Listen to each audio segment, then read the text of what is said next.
शायद यह कहानी एक ऐसे रेलवे स्टेशन की है जिसे वर्षों से बंद कर दिया गया है। कहा जाता है कि यहाँ रात के समय अजीब घटनाएं होती हैं। कहानी के मुख्य पात्र अजय ने इस स्टेशन पर कुछ ऐसा अनुभव किया जिसे वह कभी भूल नहीं पाए। अजय एक घुमक्कड़ फोटोग्राफर था जो नई नई जगहों पर जाकर कहानियां तलाशता था। एक दिन उसे एक पुराने रेलवे स्टेशन के बारे में पता चला जिसे काली घाट के नाम से जाना जाता था। अजय को यह जगह देखने का उत्साह था, लेकिन गाँव वालों ने उसे चेतावनी दी कि वह वहाँ न जाए। अजय ने उनकी बातों को अनसुना कर दिया और अपनी यात्रा पर निकल पड़ा। स्टेशन तक पहुंचने के लिए उसे एक घने जंगल से गुजरना पड़ा। जैसे जैसे वह स्टेशन के करीब पहुंचा, उसे महसूस हुआ कि यहाँ की हवा में कुछ अजीब सी ठंडक है। दूर से स्टेशन की टूटी फूटी इमारतें नजर आने लगी। रात का समय था और चारों तरफ गहरी खामोशी छाई हुई थी। स्टेशन के पास पहुंचते ही अजय ने देखा कि वहाँ एक पुरानी लालटेन जल रही है। यह देखकर उसे हैरानी हुई क्योंकि यह स्टेशन वर्षों से बंद था। उसे लगा कि शायद कोई मजदूर या यात्री यहाँ होगा। जैसे ही उसने अंदर कदम रखा,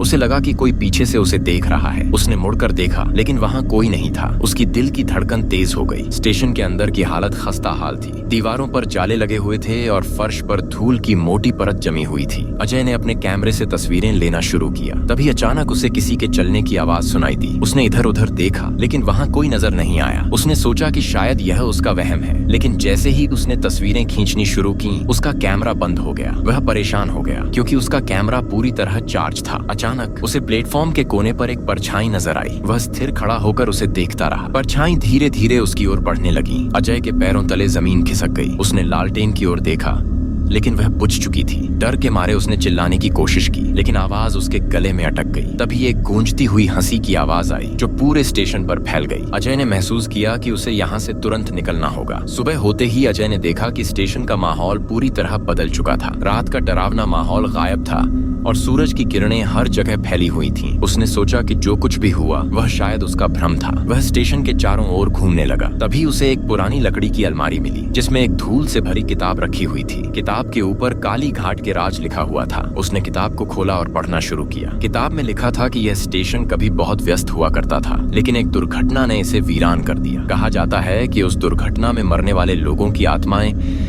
आज भी यहाँ भटकती हैं। अजय के रोंगटे खड़े हो गए। किताब के आखिरी पन्ने पर लिखा था, जो कोई भी इस स्टेशन पर रात बिताएगा वह इन आत्माओं का शिकार बन जाएगा। यह पढ़कर अजय को एहसास हुआ कि वह एक बहुत बड़ी गलती कर चुका है। अजय ने फैसला किया कि वह यहाँ से तुरंत निकल जाएगा, लेकिन स्टेशन से बाहर निकलते समय उसे ऐसा महसूस हुआ कि कोई उसका पीछा कर रहा है। उसने पीछे मुड़कर देखा तो एक महिला की सफेद साड़ी में लिपटी हुई आकृति नजर आई। उस महिला की आंखें गहरी काली थीं और उसका चेहरा झुका हुआ था। अजय के हाथ पांव सुन्न हो गए। वह वहां से भागना चाहता था, लेकिन उसके पैर जैसे जमीन में धंस गए थे। महिला ने उसकी ओर इशारा किया और कहा, तुमने यहाँ आने की हिम्मत कैसे की? अब तुम भी उन्हीं का हिस्सा बनोगे। ये सुनकर अजय की आंखों के सामने अंधेरा छा गया। जब वह होश में आया तो वह स्टेशन के प्लेटफॉर्म पर पड़ा हुआ था। उसके हाथ में वही किताब थी और पन्नों पर खून के निशान थे। अजय ने अपने डर को नजरअंदाज करते हुए खुद को समझाया कि यह सब शायद उसका वहम था, लेकिन अब उसके पास ज्यादा विकल्प नहीं थे। वह स्टेशन के पास बने एक छोटे से कमरे में रात बिताने का निर्णय लेता है। जैसे ही रात गहरी होती है, चारों ओर एक अजीब सन्नाटा छा जाता है। कमरे के बाहर अजय को किसी के कदमों की आवाज सुनाई देती है। वह दरवाजे के पास जाता है और झांक कर देखता है। बाहर कोई नहीं था, लेकिन जैसे ही उसने दरवाजा बंद किया,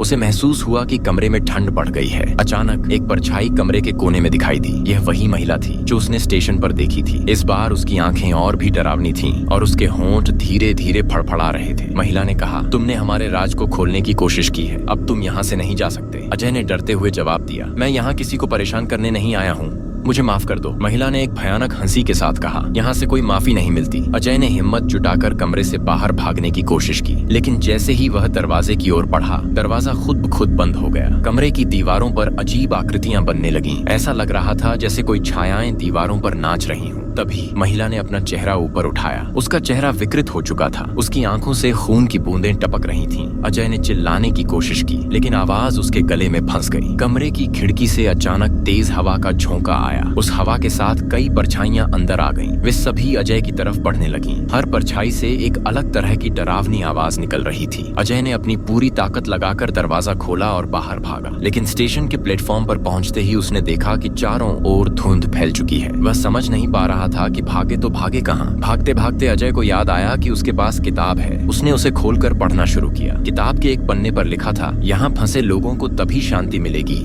जब कोई उनके अधूरे काम को पूरा करेगा। अजय ने सोचा कि शायद ये आत्माएं किसी तरह की मदद चाहती हैं। उसने किताब के अगले पन्ने को पलटा जहां दुर्घटना का जिक्र था। पता चला कि एक ट्रेन जिसमें 50 लोग सवार थे पटरी से उतर गई थी। उसमें सभी की मौत हो गई थी, लेकिन उस ट्रेन की असली कहानी कहीं छिपी हुई थी। किताब के आखिरी पन्ने पर एक चेतावनी थी, जो भी इन आत्माओं की कहानी सुनकर उन्हें न्याय दिलाएगा वही इस जगह से सुरक्षित निकल पाएगा। अजय ने ठान लिया कि वह इस रहस्य को सुलझा कर रहेगा। अगली सुबह अजय गाँव के मुखिया से मिला। मुखिया ने बताया कि यह हादसा जानबूझकर किया गया था। ट्रेन के ड्राइवर ने खुद ट्रेन को पटरी से उतार दिया था क्योंकि वह अपनी जान लेना चाहता था, लेकिन उसके इस कदम से 50 निर्दोष लोगों की जान चली गई। अजय ने पूछा, क्या उस ड्राइवर की आत्मा भी यहाँ है? मुखिया ने डरते हुए कहा, हाँ, और वह अब भी इस स्टेशन पर भटकती है। वह हर उस व्यक्ति को खत्म कर देता है जो यहाँ आने की हिम्मत करता है। अजय को समझ आ गया कि उसे सिर्फ आत्माओं की सच्चाई नहीं जाननी है, बल्कि उनके साथ न्याय करना होगा। उसने मुखिया से मदद मांगी, लेकिन मुखिया ने कहा, तुम्हें यह काम अकेले करना होगा। अजय ने तय कर लिया कि वह ड्राइवर की आत्मा से सामना करेगा और उससे सच उगलवाएगा, लेकिन उसे पता नहीं था कि यह कितना खतरनाक साबित हो सकता है। रात होते ही अजय फिर से स्टेशन पर पहुंचा। इस बार वह डर के बजाय जिज्ञासा से भरा हुआ था। प्लेटफॉर्म पर पहुंचते ही उसने देखा कि वहां एक पुरानी ट्रेन खड़ी है जो टूट फूट चुकी थी, लेकिन उसमें से अब भी कोयले की गंध आ रही थी, मानो वह अभी अभी चलकर रुकी हो। अजय ने ट्रेन के इंजन की ओर बढ़ना शुरू किया। जैसे ही वह इंजन के पास पहुंचा, उसे वहां एक व्यक्ति की परछाई दिखाई दी। वह व्यक्ति एक कोयला फावड़े को अपने हाथ में पकड़े हुए था। अजय समझ गया कि यह वही ड्राइवर है। उसने हिम्मत जुटाकर पूछा, तुमने ऐसा क्यों किया? उन निर्दोष लोगों की जान क्यों ली? ड्राइवर की आत्मा ने अजय की ओर गुस्से से देखा और कहा, तुमने यहाँ आने की हिम्मत कैसे की? जो हुआ वह एक गलती थी, लेकिन अब मैं चैन से नहीं रह सकता। मैं उन आत्माओं का शिकार करता हूँ जो यहाँ आती हैं। अजय ने शांत स्वर में कहा, अगर ये गलती थी तो तुम्हें इन आत्माओं को न्याय दिलाने में मदद करनी चाहिए। उन्हें चैन नहीं मिल रहा और तुम्हारी आत्मा भी परेशान है। ड्राइवर ने गहरी सांस ली और कहा, मैंने अपनी जान तो ली, लेकिन मैंने उनके जीवन का भार भी उठा लिया। अब यह राज तुम्हें खोलना होगा। अजय को महसूस हुआ कि अब वह इस कहानी का हिस्सा बन चुका है। वह इस मामले को अधूरा छोड़कर नहीं जा सकता। ड्राइवर की आत्मा ने उसे एक चाबी दी और कहा, इस चाबी से उस कमरे को खोलो जहां हादसे के दस्तावेज छिपे हैं। वहां से सच्चाई का पता चलेगा। अजय ने पूछा, वह कमरा कहाँ है? ड्राइवर ने स्टेशन के प्लेटफॉर्म के नीचे एक गुप्त दरवाजे की ओर इशारा किया। अजय ने हिम्मत जुटाई और वहां गया। प्लेटफॉर्म के नीचे एक संकरी सीढ़ी थी जो अंधेरे में जाती थी। सीढ़ी से नीचे उतरते ही अजय को एक छोटा सा कमरा नजर आया। उसने चाबी से दरवाजा खोला और अंदर गया। वहाँ कई फाइलें और पुराने अखबार बिखरे हुए थे। उसने पढ़ना शुरू किया। दस्तावेजों में साफ लिखा था कि ड्राइवर को जानबूझकर मजबूर किया गया था कि वह ट्रेन को पटरी से उतार दे। यह एक बड़ी साजिश का हिस्सा था, लेकिन इन दस्तावेजों को कभी दुनिया के सामने नहीं लाया गया। अजय ने दस्तावेज पढ़ने के बाद समझा कि यह हादसा सिर्फ एक दुर्घटना नहीं, बल्कि एक षड्यंत्र था। इसमें रेलवे के कुछ अधिकारियों का हाथ था, जिन्होंने पैसों के लालच में यह योजना बनाई थी। उन्होंने ड्राइवर को धमकी दी थी कि अगर उसने ऐसा नहीं किया तो वे उसके परिवार को मार देंगे। ड्राइवर ने अपने परिवार को बचाने के लिए यह कदम उठाया, लेकिन उसे इस बात का अंदाजा नहीं था कि यह इतनी बड़ी त्रासदी में बदल जाएगा। अब अजय के सामने सबसे बड़ा सवाल यह था कि इन दस्तावेजों का क्या करें। ड्राइवर की आत्मा फिर से प्रकट हुई और बोली, अब तुम्हारे हाथ में है कि तुम इन दस्तावेजों को दुनिया के सामने लाओ और हमें मुक्ति दिलाओ। अजय ने वादा किया कि वह इस सच्चाई को उजागर करेगा। अजय ने अगले दिन गाँव वालों को बुलाकर यह सारी जानकारी साझा की। उसने दस्तावेजों को गांव के मुखिया के साथ साझा किया और यह तय किया कि इन्हें प्रशासन तक पहुंचाया जाएगा। रात को स्टेशन पर अजय ने देखा कि सभी आत्माएं धीरे धीरे शांत हो रही थीं। उन्होंने अजय का धन्यवाद किया और कहा, तुमने हमारे लिए जो किया वह कोई और नहीं कर सकता था। अब हमें शांति मिल गई है। ड्राइवर की आत्मा ने अजय से कहा, तुमने मेरी सबसे बड़ी गलती को सुधारा है। अब मैं चैन से जा सकता हूँ। इसके बाद ड्राइवर और बाकी आत्माएं एक एक करके गायब हो गईं। अजय को आत्माओं से मुक्ति दिलाने के बाद भी ऐसा महसूस हो रहा था कि यह कहानी पूरी तरह खत्म नहीं हुई है। उसने दस्तावेज प्रशासन को सौंप दिए और मीडिया में इस सच्चाई को उजागर किया। अब स्टेशन के उस हादसे का असली कारण सबके सामने था। गाँव वाले जो अब तक इस स्टेशन को भूतिया मानते थे, उन्होंने अजय को धन्यवाद दिया और कहा, तुमने हमारी पीढ़ियों के डर को खत्म कर दिया।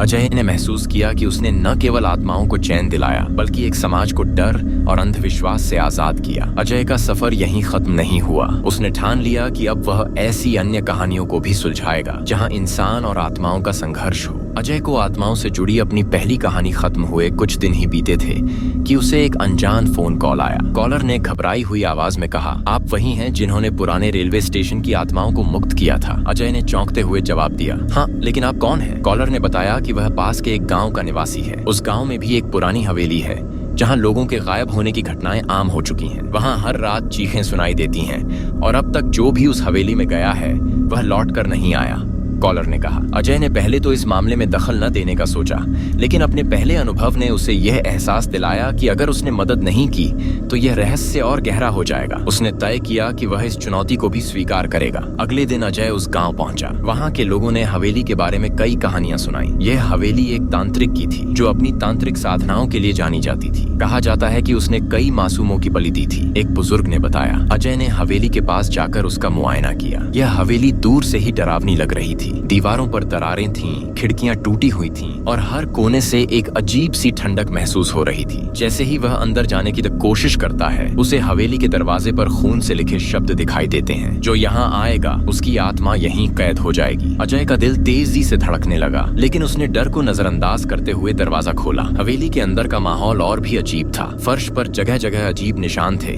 जैसे किसी को घसीटा गया हो। दीवारों पर अजीब चित्र बने हुए थे जो शायद तांत्रिक की साधनाओं का हिस्सा थे। अचानक अजय को एक कमरे से किसी के रोने की आवाज सुनाई दी। वह तुरंत उस दिशा में बढ़ा। जैसे ही उसने दरवाजा खोला, उसे वहां एक महिला की परछाई नजर आई। वह परछाई रोते रोते कह रही थी, मुझे यहाँ से बाहर निकालो, मैंने कुछ गलत नहीं किया। अजय ने महिला से पूछा, तुम कौन हो और यहाँ कैसे फंसी? परछाई ने कोई जवाब नहीं दिया, लेकिन उसने हवेली के दूसरे कमरे की ओर इशारा किया। जब अजय उस कमरे में पहुंचा तो उसे वहां एक पुरानी डायरी मिली। डायरी में लिखा था, यहाँ फंसी आत्माएं तब तक मुक्त नहीं होंगी जब तक हवेली के असली मालिक का सच सामने नहीं आएगा। अजय ने डायरी को पढ़ना शुरू किया। उसमें लिखा था कि हवेली का मालिक, जो एक तांत्रिक था, अपनी अमरता की साधना कर रहा था। उसने अपनी आत्मा को हवेली में बांध दिया था ताकि वह कभी मर न सके, लेकिन उसकी यह साधना अधूरी रह गई और अब वह आत्मा के रूप में इस हवेली में भटक रहा है। जो भी इस हवेली में आता है वह उसकी आत्मा को कैद कर लेता है, डायरी में लिखा था। अजय ने यह समझ लिया कि उसे तांत्रिक की आत्मा को शांत करना होगा, लेकिन यह आसान नहीं था। डायरी में आगे लिखा था कि तांत्रिक की आत्मा को शांत करने के लिए